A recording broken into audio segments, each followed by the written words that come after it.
ஸ்ரீ வராகி தாயே போற்றி. என் அன்பு குழந்தையே, இப்போதே இந்த வராகி அம்மா சத்தியமிட்டு உனக்கு வாக்கு கொடுக்கிறேன். இந்த சனிக்கிழமை நல்ல நாளிலேயே இன்னும் சரியாக 1 மணி நேரத்திலேயே நீ ஜெயிச்சிட்ட, நீ நினைச்சது நல்லபடியா நடந்துருச்சுன்ற நற்செய்தி நிச்சயமாக உன் செவிகுளிர உன்னை வந்து சேரப்போகுது என் செல்லமே. இத்தனை நாளா உனக்கு வந்த துன்பங்களை எல்லாம் பார்த்து துவண்டு போயிருந்தாய் அல்லவா?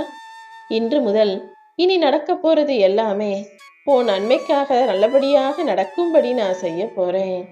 இனிமே உனக்காக அது வேணும் இது வேணும்னு என்கிட்ட எந்த வேண்டுதலும் வைக்க வேணாம்.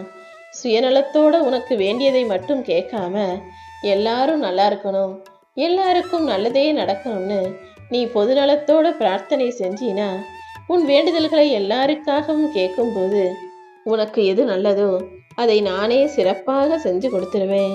அது மட்டும் அல்லாம நீ எதிர்பார்த்ததை விட சிறப்பானதும் நீ ஆசைப்படுவதை விட நல்ல விஷயங்களும் நிச்சயமாக உன் வாழ்க்கையில நல்லபடியாக நடக்குமேன் செல்லமே. உன்னை பத்தி யார் என்ன சொன்னாலும் நீ எதுக்கும் கவலைப்படாத. ஏன்னா நீ யாருங்கிறது உனக்கும் தெரியும், உன்னை பத்தி எனக்கும் நல்லா தெரியும்.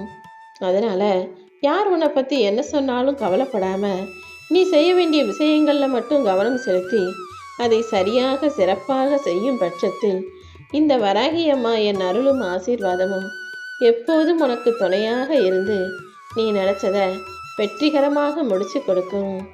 வாழ்க்கையில வரக்கூடிய சிக்கல்களை சமாளிச்சு முன்னேறணுன்ற மனப்பான்மையோட நீ வேலை செய்யும் போது உன்னை விட வலிமையானவனாக எல்லாத்தையும் சமாளிக்கும் சக்தியும் திறமையும் உனக்குள்ள இருக்குன்றத புரிஞ்சுக்கோ. அதனால இன்றிலிருந்து இனி ஒவ்வொரு நாளும் எந்த வேலையை செஞ்சாலும் எந்த காரியத்தை செஞ்சாலும் அதை முழுமையான ஈடுபாட்டோடும் அர்ப்பணிப்போடும் உன்னால் முடிஞ்ச அளவுக்கு அதை சிறப்பாக கவனம் ஒதுக்கி செயல்படுத்தீங்கன்னா ஒரு அற்புதமான வாழ்க்கை உனக்கு உத்தரவாதமாக கிடைச்சிடும் என் செல்லமே. அதுவும் உன் வாழ்க்கையை மாற்ற வேண்டிய பொறுப்பும் உனக்கு நல்லதை செய்ய வேண்டிய கடமையும் எனக்கு இருக்கும்போது இந்த வராகி அம்மா நிச்சயமாக உனக்கான நல்லதை தானே செய்து தருவேன். எத்தனையோ குழப்பங்களோடும் எவ்வளவோ கவலைகளோடும் இருக்கும் உன் மனசுக்கு இப்போது அமைதியை கொடுக்க வந்திருக்கேன். உன் எல்லா பிரச்சனைகளுக்கும் தீர்வாக இந்த வராகி அம்மா நான் இருக்கும்போது நீ எதுக்காக வருத்தப்படுற? உன் வாழ்க்கையில இப்போது நீ கொஞ்சம் பொறுமையாக பக்குவத்தோடு நடந்து கொள்ள தயாராக இரு. பக்குவங்கிறது என்னன்னா, உன்னை காயப்படுத்தினவங்க உன்னை கஷ்டப்படுத்தினவங்க உன் கண்ணெதிரில் இருக்காங்க.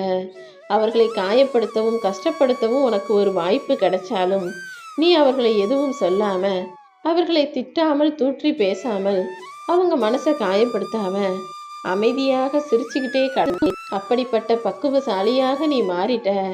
உனக்கு கஷ்டத்தை கொடுத்தவங்களை கூட நீ திரும்ப பழி வாங்கணும்னு நினைக்காம, அவங்களையும் கஷ்டத்தைப்படுத்தணும் கவலைப்படுத்தணும்னு நினைக்காம அமைதியாக விட்டு விலகக்கூடிய அளவுக்கு நல்ல மனசுள்ள பிள்ளையாக மாறிவிட்டாய் தானே. இந்த அளவுக்கு உனக்குள்ள மாற்றங்களை உருவாக்கிய நானே இனி உன் வாழ்க்கையிலையும் மாற்றங்களை எல்லாத்தையும் என் வராகி அம்மா பார்த்துக்குவான்னு நீ அமைதியாக கடந்து போக தயாராகிரு. வாழ்க்கையில எதுவுமே இப்படியே நடந்துருமோ இப்படியே போயிடுமோன்னு பயந்துகிட்டே இருக்காத. எது நடந்தாலும் என்ன நடந்தாலும் எப்படி நடந்தாலும் அதை உனக்கு சாதகமாக ஆக்கி கொடுக்க இந்த வராகி அம்மா நான் இருக்கேன். நான் மனசு வச்சேனா எல்லாத்தையும் ஒரு நொடியில மாற்றி விடுவேன். அப்படிதான் உன் வாழ்க்கையும் உனக்கு பிடிச்சது போல மாற்றித்தரதுக்காக உன்னை தேடி வந்திருக்கேன். நீ மனசளவுல திருப்தியோட அமைதியோட வாழ்க்கையை அப்படியே ஏற்றுக்கொண்டு வாழ பழகு. இயற்கையாகவே உனக்கு எல்லாம் நல்லபடியாக அமையும்படியும் உனக்கான எல்லாமே நல்லபடியாக உன் கைகளில் வந்து சேரும்படியும் இந்த வராகி அம்மா நான் பார்த்துக்கிறேன். அவமானமும் அனுபவமும் தான் வாழ்க்கையில் மிகச்சிறந்த ஆசான். அதனால யார் உனக்கு அவமானத்தை கொடுத்தாலும், யார் உனக்கு அவமானத்தை அனுபவத்தையும் கற்றுக் கொடுத்தாலும் அதை அமைதியாக ஏற்றுக்கொள்ள பழகு. அதை வச்சுக்கிட்டே இந்த உலக வாழ்க்கையை உன்னால் சமாளித்து ஜெயிக்க முடியும் என் செல்லமே. எப்பவுமே தற்பெருமை பேசிக்கிட்டு தான் தான் சரி தனக்கு தான் எல்லாம் தெரியும்னு பேசிக்கிட்டு இருக்க மனிதர்களிடம் நீ பதில் பேசுவதை விட வாக்குவாதம் செய்வதை விட அவனை கண்டுக்காம கடந்து போறது தான் நல்லது. ஏன்னா தனக்கு தான் எல்லாம் தெரியும்னு எப்போ அவன் நினைச்சானோ அப்போதே அவன் முட்டாளாக மாறிவிட்டான். அப்படிப்பட்ட முட்டாள்களிடம் போய் நீ வாக்குவாதம் செய்யும்போது வெளியிலிருந்து பார்க்கக்கூடிய மூன்றாவது அவர்களுக்கு இதுல யாரு முட்டாள்னே தெரியாது. ஏன்னா தப்பா பேசுறவன் தான் தான் பெருசுன்னு பேசுறவன் நீ சொல்றது எதையும் காதுல வாங்கவே மாட்டாங்க. தான் சொல்றது தான் நீ கேட்கணும்னு நினைச்சு அவங்க சொன்னதையே திரும்ப திரும்ப சொல்லுவாங்களே தவிர உன் வார்த்தைகள் கடுகளவுக்கு கூட அவங்க காதுல கேட்கவோ மூளையில ஏறவோ செய்யாது. அப்படி உன் வார்த்தைகளை கவனிக்காத நீ பேசுவதை கேட்காத மனிதர்களிடம் பேசி என்ன பிரயோஜனம்? அவங்க கிட்ட பேசுறதை விட விலகி நிற்கிறது தான் உனக்கு நல்லது. காலம் மாறும், நல்லது நடக்கும்னு பொறுமையாக காத்திருந்த உன் வாழ்க்கையில எல்லாவற்றையும் பொக்கிஷமாக நடத்தி தர வந்துட்டேன். ஆனா நீ கற்பனையில மட்டும் கண்டுகிட்டே சும்மா இருக்கக்கூடாது. காலம் மாறணும்னா அதற்கான முயற்சியை செய்யணுன்றதையும் நீ புரிஞ்சுக்கிட்டு அதுக்கான வேலைகளை செய்ய பாரு. முயற்சி இல்லாம இந்த உலகத்துல எதுவுமே மாறாது. நீ எந்த அளவுக்கு முயற்சி செய்றியோ அந்த அளவுக்கு உனக்கான வாய்ப்புகளை நான் உன் வாழ்க்கையில கொடுத்து உனக்கான முன்னேற்றங்களையும் தருவேன் என் செல்லமே. வாய்ப்புகள் இல்லாத வாழ்க்கை இங்கு யாருக்கும் கிடையாது. உனக்கான வாய்ப்பையும் நான் தினமும் யார் மூலமாகவாவது சின்னதாகவோ பெருசாகவோ கொடுத்துக்கிட்டு தான் இருக்கேன்றத முதல்ல நீ புரிஞ்சுக்கோ. உனக்கு நான் கொடுக்குற வாய்ப்புகளை சரியா பயன்படுத்திட்டு வாழ்க்கையில முன்னுக்கு வர்றதுக்கான முயற்சிகளை செய். அப்படி இல்லாம நான் கொடுத்த வாய்ப்புகளை அலட்சியப்படுத்துவதும் சாதாரணமா அற்பமா நினைச்ச அவமதிப்பதும் உன் வாழ்க்கையை உன் கண்ணு முன்னாலேயே காணாமல் போக செய்யும் விஷயங்கள்ன்றதை புரிஞ்சுக்கோ. ஒரு சின்ன விஷயம் உனக்கு சாதகமா நடந்தாலும் ஒரு சின்ன வாய்ப்பு உனக்கு பிடிச்சது போல அமைஞ்சாலும் அதை எப்படியாவது இறுக்கமா பிடிச்சிக்கிட்டே மேலே ஏறி வந்து வாழ்க்கையில ஜெயிக்கிறதுக்கான முயற்சிகளை செய்ய. ஓம் ஸ்ரீ வராகி தாயே போற்றின்னு நீ மனசார சொல்லும்போது நீ சொன்ன நாட்களில் எல்லாம் நிச்சயமாக நீ விரும்புவதும் நினைப்பதும் உன் வாழ்க்கையில நல்லபடியாக நடந்தே தீரும். உன்னுடைய ஒவ்வொரு வலியும் வேதனையும் உனக்கு பல பாடங்களை கற்றுக் கொடுத்துக்கிட்டு தானே இருக்கு. நீ கற்றுக்கிட்ட ஒவ்வொரு பாடமுமே கூட உன் வாழ்க்கையில மாற்றங்களை உண்டு பண்ணிக்கிட்டு தான் இருக்கு. உனக்கு புரிஞ்சாலும் புரியலைனாலும் உனக்கு பிடிச்சாலும் பிடிக்காட்டியும் உன் வாழ்க்கையில நான் செய்யணும்னு நினச்ச விஷயங்களை செஞ்சுக்கிட்டு தான் இருக்கேன். ஆனால் நீ அதையெல்லாம் கண்டுக்காம சின்ன சின்ன பிரச்சனைகளையெல்லாம் பெருசா மலையளவுக்கு யோசிச்சு கவலைப்பட்டுக்கிட்டே இருக்க. நீ எதிர்பார்ப்பது மிக பிரபலமானதாக மிக பெருசா மிக பிரம்மாண்டமானதா இருக்கலாம். நான் உனக்கு கொடுப்பது கடுகளவா இருக்கலாம். ஆனா கடுகளவு கிடைச்சாலும் அதை சந்தோஷமாக ஏத்துக்கிட்டு கொண்டாடக்கூடிய மனப்பாங்கும் மனப்பக்குவமும் உனக்குள்ள இருந்தா அப்புறம் நீ எதிர்பார்த்த மலையளவு வெற்றியையும் சந்தோஷத்தையும் பிரம்மாண்டத்தையும் கூட என்னால உன் வாழ்க்கையில உனக்கு கொடுக்க முடியும். லட்சியத்தை நோக்கி உன்னுடைய பயணத்துல நீ எதிர்பார்த்தபடி உன் லட்சியங்கள் நிறைவேறும்படி உனக்கான நல்லது நடக்கும்படி இந்த வராகியம்மா நான் பார்த்துக்கிறேன். நீ எப்போதும் எல்லாவற்றையும் மனநிறைவோடு ஏற்றுக்கொள்ள பழகு. உன் வாழ்க்கையில உனக்கு கிடைச்சத சரின்னு ஏத்துக்கிட்டு அனுபவிக்க கத்துக்கோ. கிடைக்காதத என்னைக்காவது கிடைக்கும்ன்ற நம்பிக்கையோட காத்திருக்க கத்துக்கோ. இப்படி கிடைச்சதை ஏத்துக்கிட்டு கிடைக்காததை ரசிச்சுக்கிட்டு வாழ்க்கும்போது வாழ்க்கை நிச்சயம் இன்பமயமாக இருக்கும். இந்த உலகத்துல பரம்பரையா பணக்காரனா வாழ்ந்தவங்க அதிகமா ஆடவும் ஆடம்பரமா செலவு செய்யவும் மாட்டாங்க. பாதியில பணக்காரன் ஆனவனும் பெருமைக்காக கதையா பொய் பேசுறவங்களும் தான் ஆடம்பரமாக அனாவசியமாக செலவு செய்யக்கூடியவங்களா இருக்காங்க. நீ எப்பவுமே ஆடம்பரமாக அனாவசியமான வாழ்க்கையை வாழாம அவசியத்துக்காக எளிமையான வாழ்க்கையை மட்டும் வாழக்கூடிய பிள்ளையாக எப்போதும் இருக்கணும். ஆரம்பத்துல உன் வாழ்க்கை எப்படி இருந்ததுங்கிறதையும் நீ எப்படிப்பட்ட அடிமட்டத்திலிருந்து வந்தங்கிறதையும் எப்பவுமே ஞாபகம் வச்சுக்கோ. அடுத்தவங்க கிட்ட பேசும்போதும் பழகும் போதும் அவர்களுடைய தகுதி என்னன்ற பார்த்து பழகாம அவங்களுடைய குணம் என்ன, அவங்களுடைய நல்ல எண்ணம் எப்படி இருக்குன்னு பார்த்து பழகு. ஏன்னா ஒரு மனிதனுடைய தகுதியையும் அவங்கிட்ட இருக்க காசு பணத்தையும் பார்த்து பழகுனினா அவங்க ஒரு இடைவெளி விட்டு தூரத்தோடையே தான் இருப்பாங்க.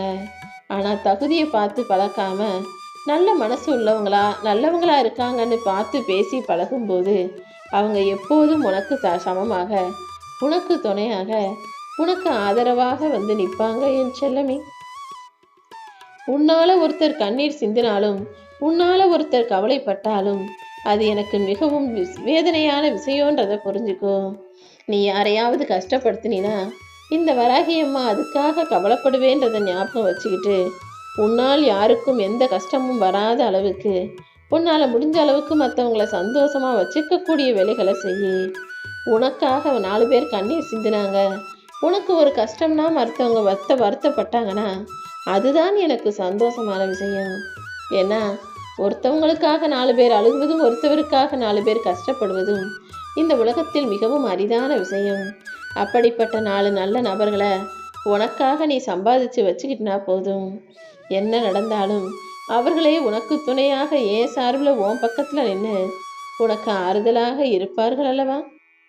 எவ்வளவு கஷ்டம் வந்தாலும் இந்த வராகி அம்மாவுக்கு நன்றி சொல்ல மறக்கவும் கூடாது, நன்றி சொல்றதை நிறுத்தவும் கூடாது. ஏன்னா உன்னை விட மோசமாக வாழ்க்கையை வாழக்கூடிய எத்தனையோ மனிதர்களுக்கு மத்தியில இந்த அளவுக்கு உனக்கு சந்தோஷமான வாழ்க்கையை நான் கொடுத்துருக்கேன்றத பெரிய விஷயம்ன்றதை புரிஞ்சுக்கிட்டு எப்போதும் என் திருவடி பற்றி கொண்டு நிம்மதியாக மனநிறைவோடு வாழ பழகு. இப்போது உனக்கு மாபெரும் கஷ்டம் போல் இருக்கும் அத்தனை விஷயங்களையும் பனி போல உன்னை விட்டு விலக்கி வைக்கிறேன். சுழல் காற்றை பார்த்து பயந்து நிற்கிறவே கப்பல்ல நடுக்கடல்ல பயணம் செய்ய முடியாது. ஏன்னா சின்ன காத்துக்கே பயப்படுறவங்க சுழல் காற்று நடுக்கடலில் போகும்போது எவ்வளோ பெரிய காத்தடிக்கும் அதை பார்த்து மிரண்டு போவாங்க. அதே போலதான் வாழ்க்கையிலையும் சின்ன சின்ன பிரச்சனைகள் வரும்போதே பெருசாக அதை நினச்சி பயப்படுறவன், கவலைப்படுறவன், வருத்தப்படுறவன் வாழ்க்கையில் முன்னேறவே முடியாது. ஏன்னா ஒரு மனிதனுக்கு எப்போது வாழ்க்கையில் முன்னேற்றம் கிடைக்கும்னா பெரிய பெரிய பிரச்சனைகளையும் கஷ்டங்களையும் அனுபவங்களையும் பார்த்த பிறகு அதை கடந்து வந்த பிறகுதான் பெரிய முன்னேற்றம் அமையும். உன் வாழ்க்கையிலையும் நீ பெருசாக முன்னேறணும், நல்லபடியாக வாழணும்னு நினச்சினா இது எல்லாத்தையும் கடந்து வர தயாராகு. நீ எத்தனை முறை கீழே விழுந்தாலும் இந்த வராகி அம்மா மீது நம்பிக்கை வச்சிருக்கிற வரைக்கும் நான் நிச்சயமாக உன்னை காப்பாற்றியே தீருவேன். ஒரு மனிதன் சேர்க்க வேண்டிய உண்மையான செல்வம்னா அது புண்ணியமும் இறை அருளும் தான். அந்த வகையில் நீ என் மேலே இறை பக்தியோடு இருக்க, எல்லாருக்கும் நல்லது செஞ்சு புண்ணியத்தையும் சம்பாதிச்சு வச்சிருக்க. அப்புறம் என்ன, நன்மைகளையும் புண்ணியங்களையும் இறைபக்திகளையும் செய்யக்கூடிய உனக்கு எல்லா வகையிலும் முற்ற துணையாக இந்த வராகி அம்மா நான் இருந்து உன் வாழ்க்கையில் வெற்றியை தந்துடுறேன். கண்ணில் பட்டது எல்லாமே உனக்கு வேணும்னு ஆசைப்படாத. பார்க்குற எல்லா விஷயங்களும் தனக்கு சொந்தமாயிரும், நம்ம வாங்கிடணும்னு விரும்பாதே. அதற்கு பதிலாக ஒரு மனிதன் எவ்வளவு ஆடம்பர வாழ்க்கையை வாழ்ந்தாலும் எவ்வளவு கோடி கோடியாக சொத்து சுகம்னு வச்சிருந்தாலும் 6 அடி மண்ணு தான் அவனுக்கு சொந்தன்றதை ஞாபகம் வச்சுக்கோங்க. 6 அடி மண் கூட அடுத்தவர் இன்னொருத்தர் இறந்து வரும் வரைக்கும் தான் சொந்தம். அதுவே இன்னொருத்தர் வந்துட்டார்னா அந்த இடத்துலையும் அவரை தோண்டி புதைச்சிருவாங்க. அப்படி இருக்கும்போது இந்த உலகத்தில் பிறந்த மனிதர்களுக்கு எதுவுமே சொந்தமானதோ எதுவுமே நிரந்தரமானதோ இல்லைங்கிறத எப்போதும் புரிஞ்சுக்கிட்டு உண்மையான நிரந்தரமான விஷயம் எதுன்றதை யோசிச்சு உண்மையான இறை பக்தியை உன் கைகளில் எடுத்துக்கோ என் செல்லமே. நான் நினச்சேனா ஒரு நிமிஷம் ஒரு நொடியில் உன்னுடைய தலைவிதியை மாற்ற முடியும். அப்படிதான் கஷ்டத்தோடு வாழ்ந்துக்கிட்டு இருக்க உன் தலைவிதியை மாற்றி அமைச்சு உனக்கான நல்லதை செய்வதற்காக உன்னை தேடி வந்திருக்கேன். உன் வாழ்க்கையில் இனிமேல் நீ எதிர்பார்த்த எல்லா விஷயங்களும் நல்லபடியாக நடக்கும்படி நான் பார்த்துக்கிறேன். என் மேலே நீ நம்பிக்கையோடு இருந்தினா நான் எந்த ரூபத்தில் யார் வடிவத்தில் வேண்டுமானாலும் வந்து உனக்கு உதவி செய்வேன். நீ செய்ய வேண்டியதெல்லாம் ஒன்று தான். கொஞ்சம் பொறுமையாக நமக்கான நல்ல நேரம் வரும், நமக்கான நல்ல காலம் வரும்னு நம்பிக்கையோட உன்னுடைய தினசரி வேலைகளையும் உன்னுடைய பொறுப்புகளையும் கடமைகளையும் சரியாக செஞ்சுக்கிட்டு இருந்தாலே காலம் நிச்சயமாக கனிந்து வரும். நீ எதிர்பார்த்து ஏங்கி எதிர்பார்த்த அத்தனை விஷயங்களையும் உன் வாழ்க்கையில் இந்த வராகி அம்மா நடத்தி முடிப்பேன். என்னை நினச்சிக்கிட்டு நீ வாழக்கூடிய இந்த வாழ்க்கையே கோடிக்கணக்கான செல்வத்துக்கும் மேல்தான். அப்படி இருக்கும்போது உன்னுடைய இறை பக்திக்கு பலனாகவும் பரிசாகவும் நான் நிச்சயம் சந்தோஷமான சுகபோக வாழ்க்கையை கொடுப்பேன்றதை புரிஞ்சுக்கோ. இந்த சனிக்கிழமை நல்ல நாளில் இருந்தே உனக்கான எல்லா விஷயங்களும் நல்லபடியாக நடக்கும்படியும் நீ எதிர்பார்த்தது போல உன் ஆசையும் விருப்பங்களும் நிறைவேறும்படியும் நான் அற்புதம் செய்ய போறேன். மனிதனாக இருப்பது பெரிதில்லை, மனிதாபிமானத்தோடு இருக்கிறது தான் பெருசு. பிறவிகளிலேயே பெரிய பிறவினா ஜென்மங்களிலேயே அபூர்வமான ஜென்மம்னா அது மனித பிறவிதான்.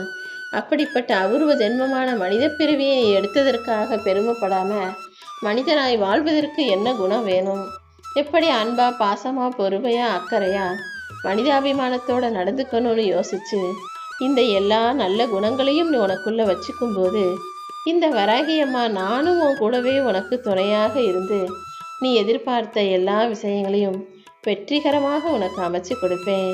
நீ செஞ்ச புண்ணியம் உன்னை மட்டும் இல்லாமல் உன் குடும்பத்தையும் வாரிசுகளையும் உன் தலைமுறையுமே கூட வளப்படுத்தி செழிப்பானதாக வாழ வைக்க போகுதுன்றதை தெரிஞ்சுக்கோ. நீ சேர்த்து வச்ச காசு பணத்தை விட நீ சேர்த்து வச்ச புண்ணியம்தான் இப்போது உன்னையும் உன் தலைமுறையையும் காப்பதாக இருக்கும்.